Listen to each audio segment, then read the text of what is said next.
Welcome back. Today we study about tree form, which is more closely related to shape of the tree. Now to understand this, form is the rate of taper of a stem or a log. Now what is taper? It is the decrease in diameter of a stem of a tree or of a log from base upwards. And this taper varies with species, it varies with age, it varies with the site, and it varies with the crop density. Now the taper of different geometric shapes conforms to the equation y square is equal to k into x raised to power b. Now we know that the stem of a tree closely resembles to paraboloid, it may resemble to conoid, or it may resemble to nailoid, which conform to the equations as y square is equal to k into x, y square is equal to k into x square, and y square is equal to k into x cube. Now we know that most portion of the stem of a tree conforms to the frustum of a paraboloid. So dividing the paraboloid equation further as quadratic paraboloid where p is equal to when b is equal to 1, y square is equal to k into x. That is curve of height versus diameter. This is your diameter and this is your height. Curve of the height versus diameter square is a straight line. Now the second is cubic paraboloid where b is equal to 0.66.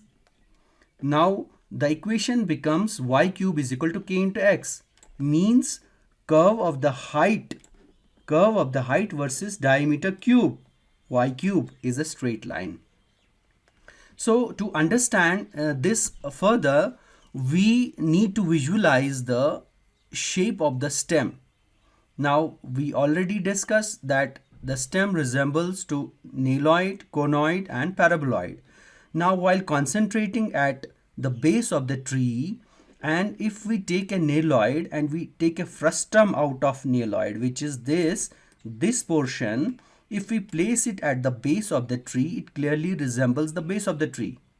Now moving towards the middle portion of the tree, which is this, and we concentrate at the same time, we concentrate on a paraboloid, take a frustum of the paraboloid and place it right in place of the middle portion of the stem.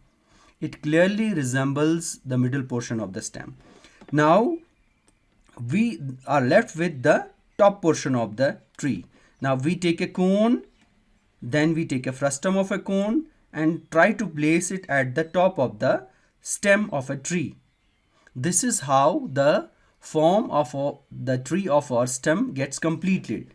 Now joining all these frustums, you can see here, this is the frustum of a nailoid, this blue portion is frustum of a paraboloid, and this top portion is frustum of a cone of paraboloid. This is how the form of a stem of a tree is formed.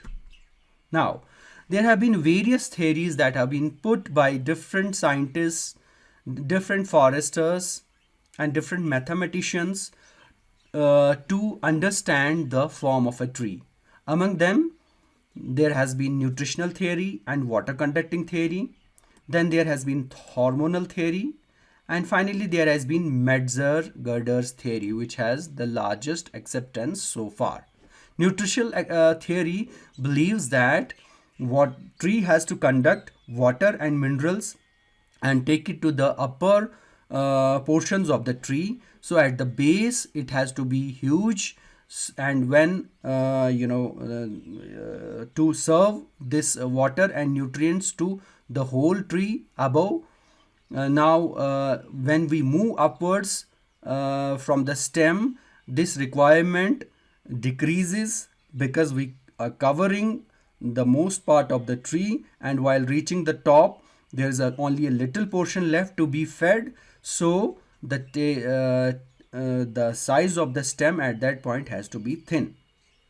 Now there is another theory, hormonal theory, which promotes that the hormones that are produced or originated in the crown are distributed to different parts of the tree, and these hormones would reduce or enhance radial growth at specific locations on the bole and thus affect the bole shape. So it concludes that it is the hormones which are responsible for the different form along the stem of a tree at different places.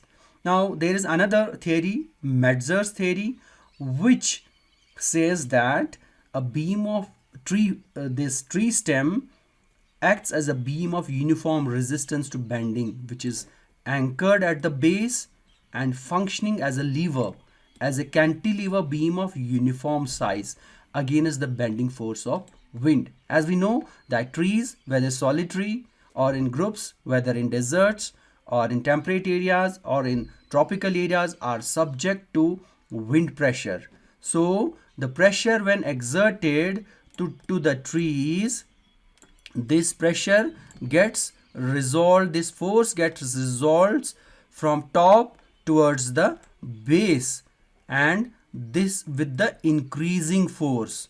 So the maximum pressure is on the base, so that tree reinforces more biomass towards the base.